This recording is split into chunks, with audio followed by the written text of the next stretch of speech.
श्री शिवाय नमस्तुभ्यम। महाशिवरात्रि भगवान शिव और माता पार्वती के विवाह के उपलक्ष्य में मनाया जाता है। लेकिन कुछ विद्वानों का मानना है कि शिवरात्रि के दिन ही भगवान शिव ने कालकूट नाम का विष पिया था, जो सागर मंथन के समय समुद्र से निकला था। परंतु शिव पुराण में एक शिकारी से जुड़ी कथा का वर्णन किया गया है। शिव पुराण में वर्णित महाशिवरात्रि की कथा अनुसार पौराणिक काल में किसी वन में एक भील रहता था, जिसका नाम गुरुद्रु था। उसका परिवार बड़ा था। वह बलवान और क्रूर स्वभाव का होने के साथ ही क्रूरतापूर्ण कर्म भी किया करता था। वह प्रतिदिन वन में जाकर हिरण और अन्य जानवरों को मारता और वहीं रहकर नाना प्रकार की चोरियां करता था। उसने बचपन से ही कभी कोई शुभ कर्म नहीं किया था। इस प्रकार वन में रहते हुए उस दुरात्मा भील का बहुत समय बीत गया। तदंतर एक दिन बड़ी सुंदर एवं शुभ कारक शिवरात्रि आई, किंतु वह दुरात्मा घने जंगल में निवास करने वाला था, इसीलिए उस व्रत के बारे में वह नहीं जानता था। उसी दिन उस भील के माता पिता और पत्नी भूख से व्याकुल होकर उससे खाने की मांग करने लगे। उसके बार बार याचना करने पर वह भील तुरंत धनुष लेकर वन की ओर चल दिया और हिरणों के शिकार के लिए सारे वन में घूमने लगा। देव योग से उसे उस दिन कुछ भी नहीं मिला और सूर्यास्त हो गया। इससे उसको बड़ा दुख हुआ और वह सोचने लगा कि अब मैं क्या करूं, कहाँ जाऊं, आज तो कुछ नहीं मिला।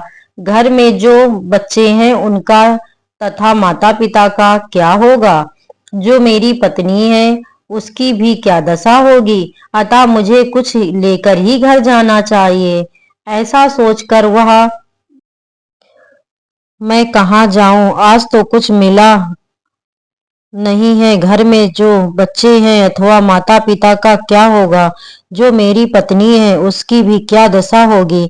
अतः मुझे कुछ ऐसा ही घर जाना चाहिए। ऐसा सोचकर वह शिकारी एक जलाशय के समीप पहुंचा।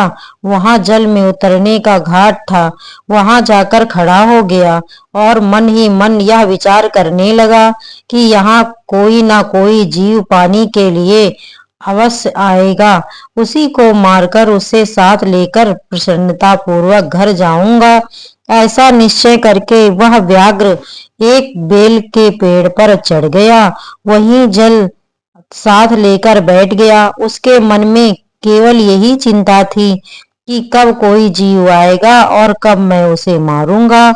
इसी प्रतीक्षा में भूख प्यास से पीड़ित वह वहां बैठा रहा। इस तरह काफी रात हो गई और जब रात का पहला प्रहर आरंभ हुआ तो एक प्यासी हिरणी वहां आई, जिसे देखकर उस व्याघ्र को बड़ा हर्ष हुआ और उसने तुरंत ही उसे मारने के लिए अपने धनुष पर बाण चढ़ाया। ऐसा करते हुए उसके हाथ के धक्के से थोड़ा सा जल और बेलपत्र नीचे गिर पड़े। उस पेड़ के नीचे शिवलिंग था, जिसके बारे में वह व्याघ्र नहीं जानता था। इस तरह उस जल और बेलपत्र से शिव की प्रथम पहर की पूजा संपन्न हो गई। उस पूजा के महात्म से उस शिकारी का बहुत सा पाप तत्काल नष्ट हो गया। उधर वहां होने वाली खड़खड़ाहट की आवाज को सुनकर हिरणी ने भय से ऊपर की ओर देखा। व्याघ्र को देखते ही वह व्याकुल हो गई और बोली, हे शिकारी, तुम क्या करना चाहते हो? मेरे सामने सच सच बताओ। हिरणी की बातें सुनकर शिकारी ने कहा, आज मेरे परिवार के लोग भूखे हैं, अतः तुमको मारकर मैं उनकी भूख मिटा दूंगा और उन्हें तृप्त करूंगा। व्याघ्र का वह दारुण वचन सुनकर वह दुष्ट भील को बाण ताने देखकर हिरणी सोचने लगी कि जब मैं अब क्या करूं, कहाँ जाऊं, अच्छा कोई उपाय सोचती हूँ। ऐसा विचार कर उसने वहां इस प्रकार कहा। हिरणी बोली, हे शिकारी, मेरे मांस से तुमको सुख होगा। इस अनर्थकारी शरीर के लिए इससे अधिक महान पुण्य का कार्य और क्या हो सकता है। उपकार करने वाले प्राणी को इस लोक में जो पुण्य होता है उसका 100 वर्षों में भी वर्णन नहीं किया जा सकता। परंतु इस समय मेरे सब बच्चे आश्रम में ही हैं। मैं उन्हें अपनी बहन को स्वामी को सौंपकर लौट आऊंगी, क्योंकि सत्य से धरती टिकी हुई है, सत्य से ही समुद्र की मर्यादा है और सत्य से ही निर्झर से जल की धाराएं गिरती रहती हैं। सत्य में ही सब कुछ स्थिर है। हिरणी की ऐसे कहने पर वह शिकारी उसकी बात नहीं मानी। तब उसने अत्यंत आश्चर्यचकित होकर, भयभीत होकर इस प्रकार कहना आरंभ किया। हिरणी बोली, हे शिकारी, सुनो, मैं तुम्हारे सामने ऐसी शपथ खाती हूँ जिससे जिससे पर जाने पर मैं अवश्य तुम्हारे पास लौट कर जरूर आऊंगी। ब्राह्मण यदि वेद बेचे और तीनों काल संध्या वंदन न करे तो उसे जो पाप लगता है, पति की आज्ञा का उल्लंघन करके जो स्त्री कार्य करती है उसे पाप की प्राप्ति होती है। किए हुए उपकार को न मानने वाले, भगवान शंकर से विमुख रहने वाले तथा विश्वासघात और छल करने वाले लोगों को जो भी पाप लगता है उसी पाप से मैं भी लिप्त हो जाऊं यदि लौट कर न आऊं। इस तरह अनेक शपथ खाकर जब हिरणी चुपचाप खड़ी हो गई तब उस शिकारी ने उस पर विश्वास करके कहा, अच्छा तुम अपने घर को जाओ।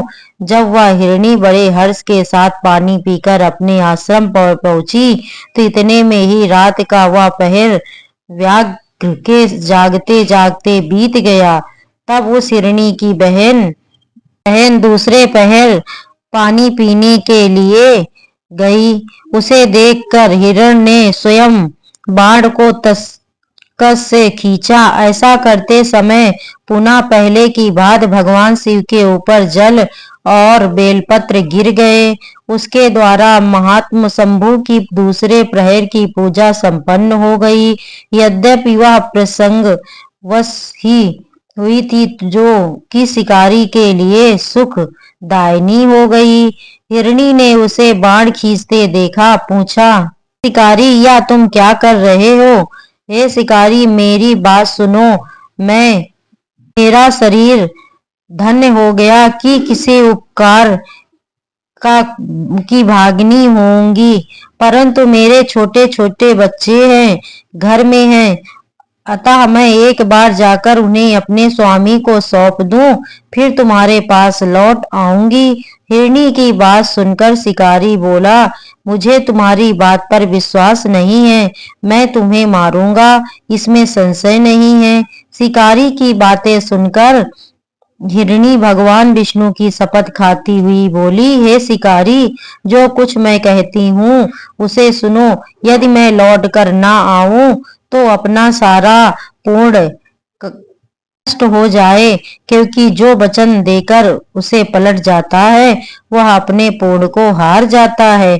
जो पुरुष अपनी विवाहित स्त्री को त्याग कर दूसरी के पास जाता है, वैदिक धर्म का उल्लंघन करके वह पापी होता है। भगवान विष्णु का भक्त होकर शिव की निंदा करता है, माता पिता की के निधन तिथि को श्राद्ध आदि न करके उसे सुना बीता देता है तथा मन में दुख का अनुभव करके अपने लिए दिए हुए वचन को पूरा करता है, ऐसे लोगों को जो पाप लगता है वही मुझे भी लगे यदि मैं लौट कर ना आऊं।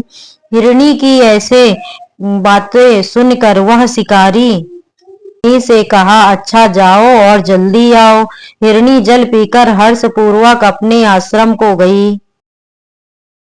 इतने में ही रात का दूसरा पहर था।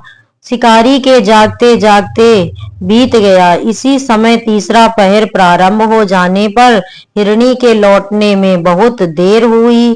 जान चकित हो गया, उसकी खोज करने लगा। इतने में ही उसने जल के मार्ग में एक को देखा। वह बड़ा हष्ट पुष्ट था। उसे देखकर वह बहुत ही खुश हुआ। वह धनुष पर बाण रखकर उसे मार डालने के लिए तैयार हुआ। ऐसा करते देखकर उसके प्रारब्धवश कुछ जल और बेलपत्र शिवलिंग पर गिर गए। उससे उसके सौभाग्य से भगवान शिव के तीसरे पहर की पूजा भी संपन्न हो गई। इस तरह भगवान ने उस पर अपनी दया दिखाई।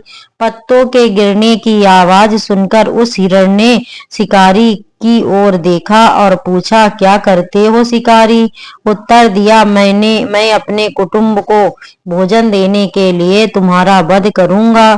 शिकारी की बात सुनकर हिरण के मन में बड़ा हर्ष हुआ और तुरंत ही बोला, मैं धन्य हूँ, मेरा हष्ट पुष्ट शरीर होगा सफल हो जाएगा।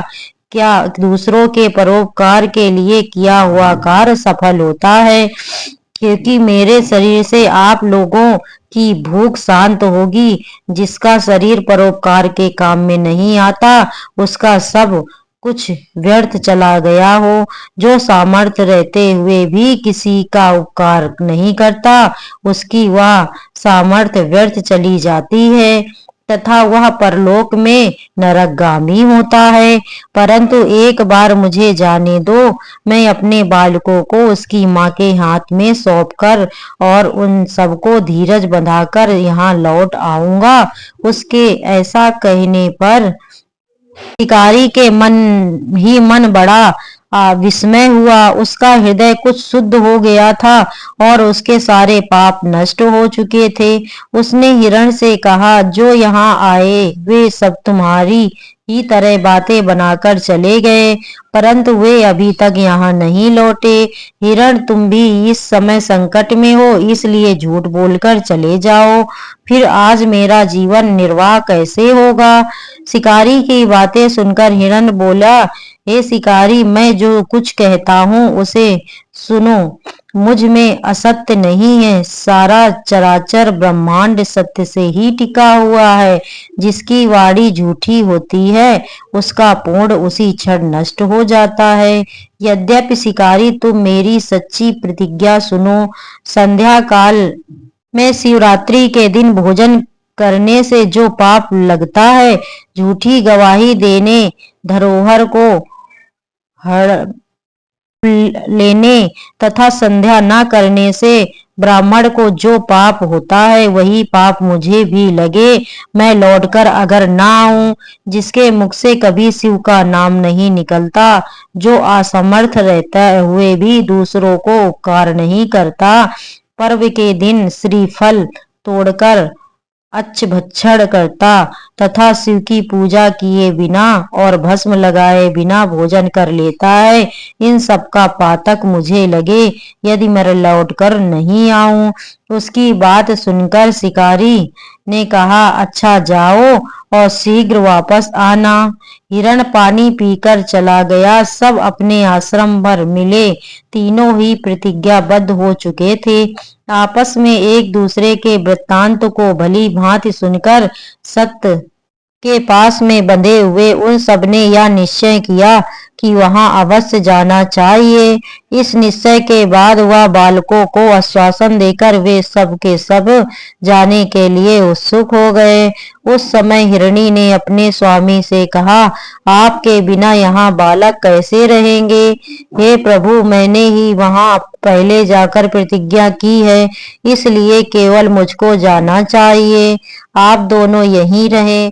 उसकी यह बात सुनकर छोटी हिरणी बोली, बहन, मैं तुम्हारी सेविका हूँ, इसलिए आज मैं के पास जाती हूँ, तुम यहीं रहो। यह सुनकर हिरण बोला, मैं ही वहां जाता हूँ, तुम दोनों यहाँ रहो, क्योंकि बच्चों की रक्षा माता से ही होती है। स्वामी की यह बात सुनकर दोनों हिरणी बोली, प्रभु, पति के बिना इस जीवन को का धिक्कार है। तब उन सबने अपने बच्चों को सांत्वना देकर उन्हें पड़ोसियों के हाथ में सौंप दिया और स्वयं शीघ्र ही उस स्थान को प्रस्थान किया जहां वह शिकारी उनकी प्रतीक्षा कर रहा था। उन्हें जाते देख उनके सब बच्चे पीछे पीछे चले आए। उन्होंने यह निश्चय कर लिया था कि माता पिता की जो गति होगी वही हमारी भी होगी। उन सबको एक साथ आया हुआ देखकर शिकारी को बड़ा हर्ष हुआ। उसने धनुष पर बाण रखा। उस समय पुनः जल और बेलपत्र शिव के ऊपर गिरे, जिससे शिव के चौथे पहर की शुभ पूजा भी संपन्न हो गई। उस समय शिकारी का सारा पाप तत्काल भस्म हो गया। इतने में ही दोनों हिरणी और हिरण बोल उठे, हे शिकारी शिरोमण, शीघ्र कृपा करके हमारे शरीर को सार्थक करो। उनकी यह बात सुन शिकारी को बड़ा आश्चर्य हुआ। शिव की पूजा के प्रभाव से उनको दुर्लभ ज्ञान प्राप्त हो गया। उसने सोचा, यह हिरण ज्ञानहीन पशु होने पर भी धन्य है, जो ज्ञानहीन होकर भी अपने शरीर से परोपकार करना चाहते हैं। लेकिन धिक्कार है मेरे जीवन को कि मैं अनेक प्रकार के कुकृत्य से अपने परिवार का पालन करता रहा। अब उसने अपने बाण रोक लिए, मृगों से कहा कि वे सब धन्य हैं तथा उन्हें वापस जाने दिया। उसके ऐसा करने पर भगवान शंकर ने प्रसन्न होकर तत्काल उसे अपने दिव्य स्वरूप का दर्शन करवाया तथा उसे सुख समृद्धि का वरदान देकर गुह नाम प्रदान किया। तो यह वही गु था जिसके साथ भगवान श्री राम ने मित्रता की थी। दोस्तों, महाशिवरात्रि की यह कथा यहीं समाप्त होती है। अगर आपको मेरा वीडियो पसंद आया हो तो ज्यादा से ज्यादा लाइक करें और शेयर करें। और पौराणिक